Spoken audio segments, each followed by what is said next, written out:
नमस्कार साथियों, मैं दीपक कुमार झा, व्याख्याता रसायन शास्त्र केमिस्ट्री गुरु ऑनलाइन क्लासेज में आपका स्वागत करता हूं। दोस्तों, आज अपन परमाणु संरचना पढ़ने वाले हैं। ये जो परमाणु संरचना है वो कक्षा 9th, 10th, 11th, 12th और बीएससी तक की क्लास के लिए इम्पोर्टेंट दोस्तों। ये इनके सिलेबस में हैं। एक बात आप याद रखें, अगर यदि आप 8वीं से 9th में आए तो भी परमाणु सिद्धांत इम्पोर्टेंट है, 9th से 10th में आए तो भी परमाणु सिद्धांत है। मतलब 9वीं, 10वीं, 11वीं, 12वीं और बीएससी के बच्चों के लिए ये परमाणु सिद्धांत का जो टॉपिक है बहुत ही महत्वपूर्ण है। जैसा कि मैंने आपको पहले ही बता रखा दोस्तों कि मैं आपको वो टॉपिक ही करवाने वाला हूँ जो सभी के लिए इम्पोर्टेंट है। वैसे इस टॉपिक का मेन जो बेसिक रहेगा वो क्लास 10th को ध्यान में रखते हुए इस चैप्टर को पढ़ाया जा रहा है।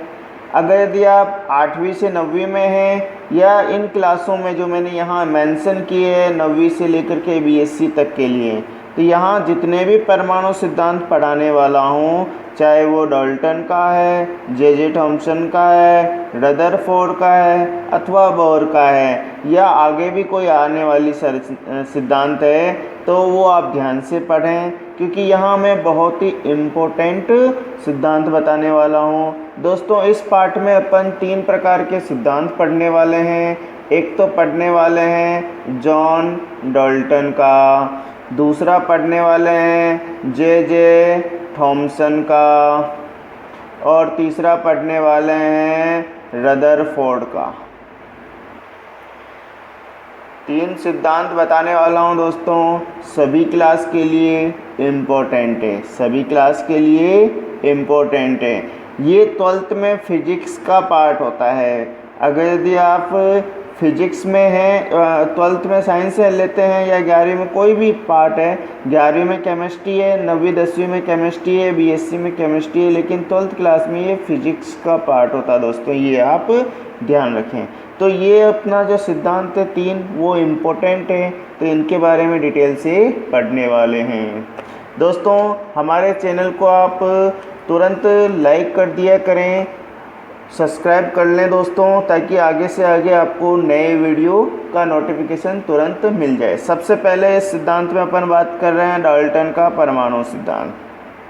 इसकी मुख्य बातें क्या क्या हैं, इसकी अवधारणा या कथन, या मुख्य बातें बोलो या अवधारणा बोलो या इसका कथन बोलो, सब एक ही बात है।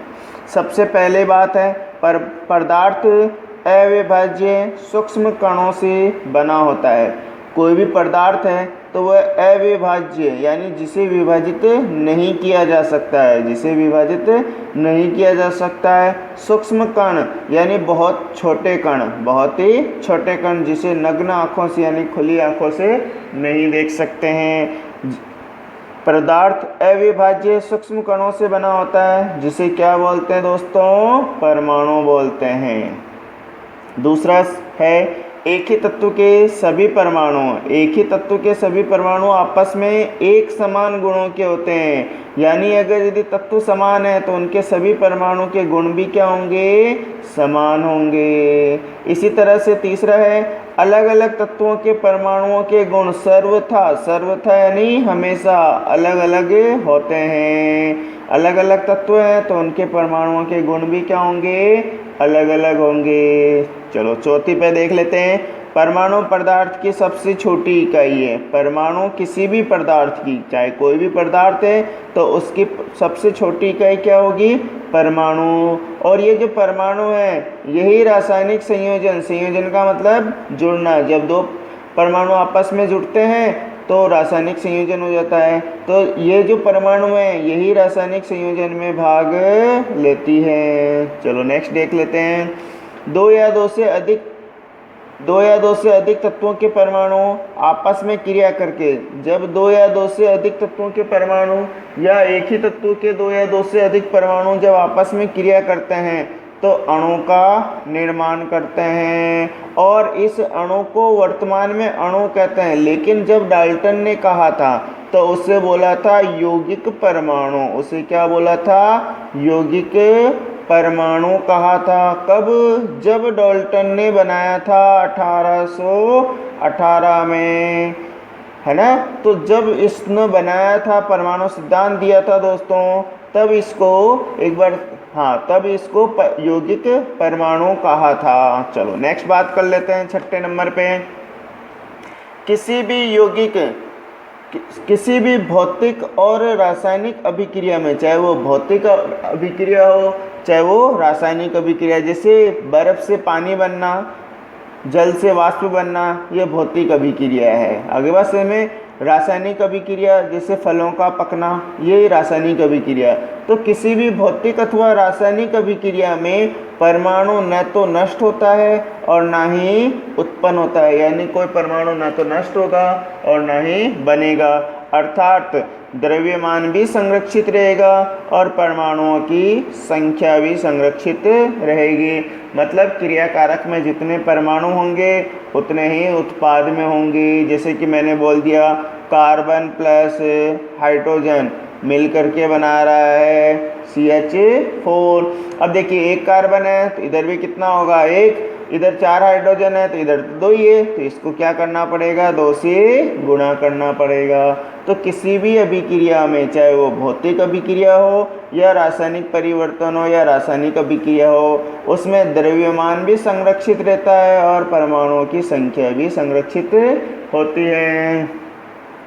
दोस्तों ये सिद्धांत इतनी इम्पोर्टेंट था, फिर भी इस सिद्धांत की बहुत सारी कमियां रहेगी। जैसे डाल्टन ने बताया था कि परमाणु अविभाज्य है, परमाणु अविभाज्य है, लेकिन जब प्रोटॉन, न्यूट्रॉन और इलेक्ट्रॉन की खोज हो गई, कब? प्रोटॉन, न्यूट्रॉन और इलेक्ट्रॉन की खोज हो गई, तो इसे परमाणु के उपभागों में, यानी ये परमाणु के क्या हो गए? उपभाग हो गए। तो परमाणु के उपभागों में इसे विभाजित किया जा सकता था। जबकि डाल्टन ने क्या बताया था? परमाणु अविभाज्य है। मतलब ये धारणा क्या हो गई? गलत हो गई।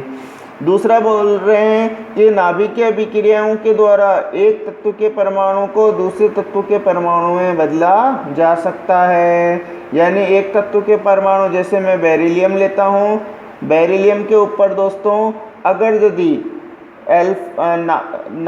अल्फा कणों की बौछार कर दिया जाए, अल्फा कणों की बौछार कर दिया जाए, तो बेरिलियम का जो परमाणु है यह कार्बन के परमाणु में कन्वर्ट हो जाता है। किस में कन्वर्ट हो जाता है? कार्बन के परमाणु में। और ये अभिक्रिया सर्वप्रथम 1932 में जेम्स चैडविक ने किया था। जेम्स चैडविक ने किया था और उन्होंने ही न्यूट्रॉन की खोज की थी। और उन्होंने ही क्या की थी? न्यूट्रॉन की खोज की थी इसी अभिक्रिया के द्वारा। तीसरी इसकी क्या कमी रह गई? तो देखिए दोस्तों, तीसरी इसकी कमी है, डाल्टन के अनुसार एक ही तत्व के परमाणु आपस में क्या होते हैं? समान गुणों वाले होते हैं। लेकिन जब समस्थानिकी की खोज हो गई, जैसे हाइड्रोजन के 3 समस्थानिक हैं, प्रोटियम, ड्यूटेरियम और ट्राइटियम। तो हाइड्रोजन की जब 3 समस्थानिक हो गई, जब समस्थानिकों की खोज हो गई, तो ये धारणा क्या हो गई? गलत हो गई। हाइड्रोजन के 3 परमाणु है, प्रोटियम, ड्यूटेरियम और ट्राइटियम। अब डाल्टन के अनुसार तो क्या होना चाहिए दोस्तों? ये तीनों के तीनों क्या होने चाहिए? एक समान होने चाहिए, लेकिन ये तीनों एक समान नहीं है। चौथी बात बोल रहा है कि डाल्टन के अनुसार अलग अलग तत्वों के परमाणु आपस में क्या होते हैं? अलग अलग होते हैं, किंतु समभारिक। समभारिक का मतलब जिनके भार समान हो। जैसे कि मैं लेता हूँ ऑर्गन और मैं लेता हूँ कैल्शियम। दोस्तों इसका भी परमाणु का भार 40 आता है और इसका भी परमाणु का भार 40 आता है। मतलब समभारिक की खोज के बाद यह धारणा भी क्या हो गई? गलत हो गई। नेक्स्ट है नाभिकीय अभिक्रियाओं में द्रव्यमान संरक्षित नहीं होता है। आइंस्टीन ने तो यहाँ तक भी इन दोनों में रिलेशन निकाला था, E बराबर mc², यानी कि जो द्रव्यमान की क्षति होगी वह उसके ऊर्जा में परिवर्तन के बराबर होता है। यानी 1 AMU क्षति होगी तो उससे ऊर्जा कितनी बनेगी वो इस फॉर्मूले से निकाला जा सकता है। E ऊर्जा है, E क्या है दोस्तों? ऊर्जा है। M क्या है? द्रव्यमान है। और C क्या है? तो प्रकाश का वेग है। और आपको तो पता होगा 3 × 10⁸ मीटर प्रति सेकंड की दर से सनलाइट चलती है। ये थी दोस्तों डाल्टन के परमाणु सिद्धांत और उसकी कमियां। नेक्स्ट जो अपना परमाणु सिद्धांत आ रहा है दोस्तों वह है जे थॉमसन का परमाणु मॉडल, या इसे परमाणु प्रतिरूप भी बोलते हैं। इसकी दोस्तों मुख्य बिंदु क्या क्या हैं? तो इसके 3 मुख्य बिंदु हैं। पहला है परमाणु एक धनावेशित ठोस गोला है, यानी पहली बात तो इसने बोला परमाणु क्या है? एक ठोस गोला है। और ये कैसा है? तो ये धनावेशित होता है। और इसकी त्रिज्या भी निकाली थी उन्होंने कि इसकी त्रिज्या जो होती है 10⁻10 मीटर, 10⁻10 मीटर, 10⁻−10 मीटर की इसकी त्रिज्या होती है। दूसरी बात इन्होंने बोला जो ऋणावेशित कण है वह इलेक्ट्रॉन के ऋणावेशित कण जो इलेक्ट्रॉन है वह इस ठोस गोले में वितरित होता है। देखिए दोस्तों ये एक धनावेशित ठोस गोला है, लाल लाल वाला जो हिस्सा है, और इलेक्ट्रॉन को मैंने ब्लैक। आपने तरबूज खाया होगा दोस्तों, है ना? तरबूज में क्या होते हैं? जो लाल वाला हिस्सा होता है वो ये है, और लाल वाले हिस्से को क्या बोलते हैं? पुडिंग बोलते हैं। और लाल वाला हिस्सा को मैं क्या मानूंगा? धनावेशित ठोस गोला। और उसके काले बीज होते हैं जिसे प्लम बोलते हैं, जिसका जो काले बीज होते हैं वो प्लम होते हैं। और इसे मैंने क्या नाम दिया? ऋणावेशित कण इलेक्ट्रॉन। तो जे थॉमसन ने जो अपनी परमाणु मॉडल बताया था वह तरबूज के समान था। और तरबूज को क्या बोलते हैं? वाटर लेमन या प्लम पुडिंग। क्या बोलते हैं? वाटर लेमन या प्लम पुडिंग मॉडल भी बोलते हैं। तरबूज का मॉडल वाटर लेमन मॉडल या प्लम पुडिंग मॉडल भी कहते हैं। तीसरा इसकी बात बोला था डाल्टन जे थॉमसन ने कि परमाणु क्या है? उदासीन है। परमाणु क्या है? उदासीन है। नेक्स्ट बात करते हैं दोस्तों कि इस परमाणु की क्या क्या कमियां रह गई थी। इस परमाणु की सिद्धांत की क्या कमी रह गई थी? तो उसमें पहला है रदरफोर्ड के स्वर्ण पत्रक प्रयोग की व्याख्या करने में असफल रहा, क्योंकि यह जो जे थॉमसन ने सिद्धांत दिया था वह सैद्धांतिक था, थ्योरेटिकल था। जबकि रदरफोर्ड का जो अभी नेक्स्ट आने वाला ये दिख रहा है आपको, जो रदरफोर्ड का जो स्वर्ण पत्रक प्रयोग था वह प्रैक्टिकली था, इसलिए वह ज़्यादा प्रमाणित हुआ। चलो नेक्स्ट अपन बात करते हैं रदरफोर्ड के स्वर्ण पत्रक प्रयोग में। दोस्तों सबसे पहले बात करते हैं, इस प्रयोग को मैं 5-6 पार्ट में डिवाइड करने वाला हूँ। जैसे कि सबसे पहले आपको दिख रहा है ए है क्या है? प्रयोग। उन्होंने 100 नैनोमीटर को लिखते हैं 10⁻⁻7 मीटर। उन्होंने क्या लिया? 100 नैनोमीटर पतली सोने की पन्नी लिया, यानी गोल्ड की पन्नी लिया। अब आपको होगी कि सर गोल्ड का ही क्यों लिया? तो दोस्तों बताना चाहूँगा कि जो सोना है, जो सोना धातु है, उनमें सबसे ज़्यादा तन्यता और आघातवर्धनता का गुण पाया जाता है। यानी इसे पतली तार के रूप में और प्लेट के रूप में बदलने की क्षमता सबसे ज़्यादा होती है। तो सबसे ज़्यादा तन्यता यानी तार के रूप में बदलने की क्षमता, और सबसे ज़्यादा आघातवर्धनता यानी पतली शीट के रूप में बदलने की क्षमता जो होती है सोने में सर्वाधिक होती है दोस्तों। इसीलिए सोने का धातु का प्रयोग किया गया। और इसकी मोटाई कितनी थी? तो 100 नैनोमीटर यानी 10⁻⁻7 नैनोमीटर। 1 नैनोमीटर इजिकल टू होता है दोस्तों 10⁻⁹ मीटर। 10⁻⁹ मीटर। अब 100 है तो 100 से गुणा हो जाएगा, तो इधर पावर क्या हो जाएगी? बढ़ जाएगी। चलो देखिए, हाँ याद रखना बढ़ जाएगी। मैंने बोला 10⁻⁹ है तो 10⁻⁷ हो जाएगी। तो ये वाली संख्या ज़्यादा बड़ी है। आगे बात समझ में? पावर जितना माइनस में होगा बड़ा उतना ही छोटा होता है। चलो प्रयोग का दूसरा पार्ट क्या किया उन्होंने? पन्नी के चारों ओर, जो ये पन्नी है पहले 100 नैनोमीटर पन्नी लिया है और इस पन्नी के चारों ओर वृत्ताकार प्रतिदीप्तिशील जिंक सल्फाइड की बनी स्क्रीन लगा दी। यानी ये जो है स्क्रीन ये प्रतिदीप्तिशील है और इसके ऊपर जिंक सल्फाइड यानी ZnS की क्या कर रखी है दोस्तों, पॉलिश कर रखी है। तीसरा इन्होंने क्या किया प्रयोग में, रेडियो एक्टिव स्रोत, ये रेडियो एक्टिव स्रोत है। रेडियो एक्टिव स्रोत से उच्च ऊर्जा के अल्फा कण जिसे हीलियम प्लस 2 आयन भी बोलते हैं। अब आपसे पूछा जा सकता है कि अल्फा कण क्या होते हैं, तो दोस्तों He+2 आयन को ही क्या बोलते हैं, अल्फा कण बोलते हैं।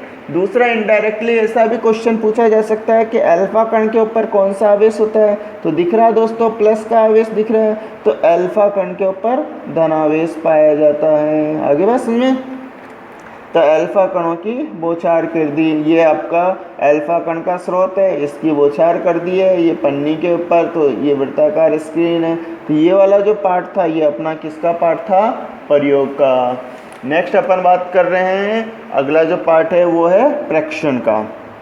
प्रेक्षण क्या कह रहा है, तो अधिकांश जो अल्फा कण हैं वह सीधे ही बाहर निकल जाते हैं, मतलब इसके जो अधिकांश अल्फा कण हैं वो सीधे ही बाहर निकल गए। दूसरा प्रेक्षण क्या देखा उन्होंने, लगभग 20,000 अल्फा कण, कितने अल्फा कण, 20 के का मतलब होता है 1000 और 20 है तो 20,000 अल्फा कण में से एक अल्फा कण ऐसा था जो पुनः अपनी मूल अवस्था में लौट आया। देखिए मैंने यहाँ पर भी बनाया है, एक अल्फा कण जा रहा है पुनः अपनी मूल अवस्था में लौट आ रहा है। यहाँ पर भी मैंने ये अल्फा कण बताया कि ये जा करके वापस आ रहा है। तो एक अल्फा कण 20,000 में से एक अल्फा कण था जो पुनः अपनी मूल दिशा में लौट आया। मूल दिशा का मतलब जिस दिशा में से आ रहा था, मतलब ये इधर से आ रहा तो ये इधर ही लौट आएगा। तीसरा उन्होंने बताया था कुछ अल्फा कण अपने मार्ग से, मतलब कुछ अल्फा कण अपने मार्ग से बहुत ही कम कोण से, बहुत ही कम एंगल, कोण यानी एंगल से विक्षेपित हो गए। देखिए ये अल्फा कण है, ये यहाँ से एंगल विक्षेपित हुआ, ये अल्फा कण यहाँ से विक्षेपित हुआ, इधर वाला ये, इस तरह से बहुत ही कम अल्फा कण हैं जो अपने मार्ग से क्या हो गए, विचलित हो गए। आगे बात समझ। अगर यदि आपको कहे एग्जाम में कि स्वर्ण पत्रक प्रयोग का नामांकित चित्र बनाइए, तो आपको दोस्तों ये वाला चित्र ही बनाना है एग्जाम में। आगे बात समझ में। चलो देखिए, और दूसरी बात, ये वाली चित्र अगर यदि आप बनाते, केवल ये वाले चित्र बनाते हैं तो आपका आंसर गलत माना जा सकता है, किंतु ये वाले चित्र बना देने से आपका आंसर सही माना जाएगा। चलो देखते हैं नेक्स्ट, इस सिद्धांत के प्रयोग प्रेक्षण हो गए दोस्तों। अब अपन बात करते हैं परिणाम की। प्रयोग हो गया, प्रेक्षण देख लिया, अब अपन देख रहे हैं परिणाम। देखिए क्या कह रहा है परिणाम में। परिणाम में क्या बोल रहा है कि अल्फा कण सीधे निकल गए, अर्थात बहुत सारे अल्फा कण, आपको बताया मैंने कि अधिकांश अल्फा कण सीधे निकल गए, अर्थात परमाणु का अधिकांश भाग क्या है, रिक्त है। अधिकांश अल्फा कण सीधे निकल गए, इसलिए अधिकांश भाग क्या है, परमाणु का रिक्त है यानी खाली है, रिक्त यानी खाली है। चलो नेक्स्ट बात करते हैं धनावेशित परमाणु। धनावेश परमाणु के अंदर, जो धनावेशित भाग है वो परमाणु के अंदर बहुत ही कम आयतन में फैला है, कम आयतन में फैला है, कम आयतन को घेरता है, कम आयतन में संकीर्ण है, संकेंद्रित है, कम आयतन में फैला, कुछ भी बोल सकते हो। तो धनावेश परमाणु के अंदर कम आयतन में, बहुत ही कम यानी छोटे सी जगह पे फैला हुआ है।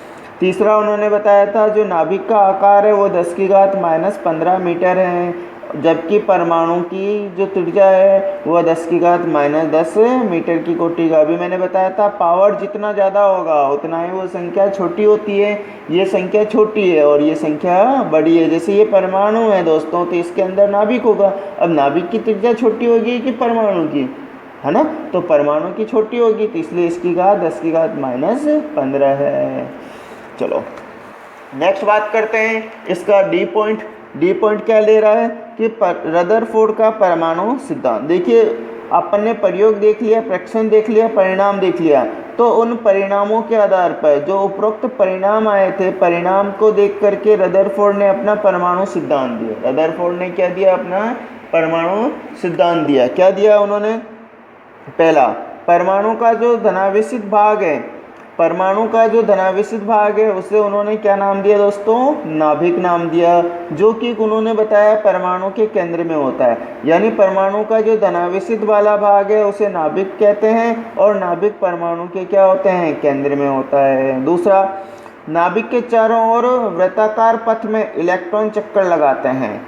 इलेक्ट्रॉन कहाँ होते हैं, तो उन्होंने ये इतना सी बात बोली कि नाभिक के चारों ओर वृत्ताकार पथ यानी गोलाकार पथ में इलेक्ट्रॉन क्या होते हैं, चक्कर लगाते हैं। और इस जिस पथ पे चक्कर लगाते हैं इस वृत्ताकार पथ को उन्होंने कक्षा नाम दिया। इस वृत्ताकार पथ को उन्होंने क्या नाम दिया, कक्षा या ऑर्बिट।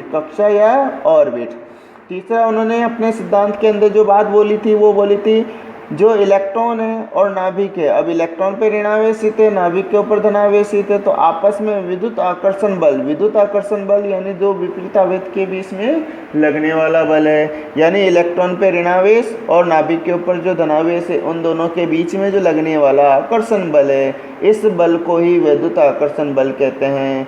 उन्होंने बताया कि इलेक्ट्रॉन और नाभिक आपस में विद्युत आकर्षण बल के द्वारा बंधे होते हैं, जुड़े रहते हैं। चलो, तीसरी बात उन्होंने बोली। नेक्स्ट इसका बात जो आती है वो है परमाणु सिद्धांत की कमियां। इस सिद्धांत की क्या क्या कमियां रह गई। तो दोस्तों, पहली बात है कि परमाणु के स्थायित्व की व्याख्या नहीं कर सका। देखिए किस तरह से बात करते हैं। ये परमाणु है, उन्होंने कहा था परमाणु के चारों ओर इलेक्ट्रॉन चक्कर लगा रहा है। परमाणु के चारों ओर इलेक्ट्रॉन क्या हो रहा है, चक्कर लगा रहा है। जो परमाणु के चारों ओर इलेक्ट्रॉन चक्कर लगा रहा है, तो जब ये चक्कर लगाएगा तो इनके और इनके बीच में क्या है, आकर्षण बल है, विद्युत आकर्षण बल है। जब ये आकर्षण बल से जुड़ा हुआ तो ये नाभिक के क्या आता जाएगा, पास में आता जाएगा, और नाभिक के पास आता जाएगा तो इसकी त्रिज्याएं क्या होती जाएगी, छोटी होती जाएगी। और इसकी त्रिज्याएं छोटी होकर के एक समय ऐसा आएगा दोस्तों जब ये नाभिक के अंदर गिर जाएगा। मतलब यह है इलेक्ट्रॉन की व्याख्या इलेक्ट्रॉन या जो नाभिक है उस नाभिक की स्थायित्व की व्याख्या करने में क्या है, असफल रहा।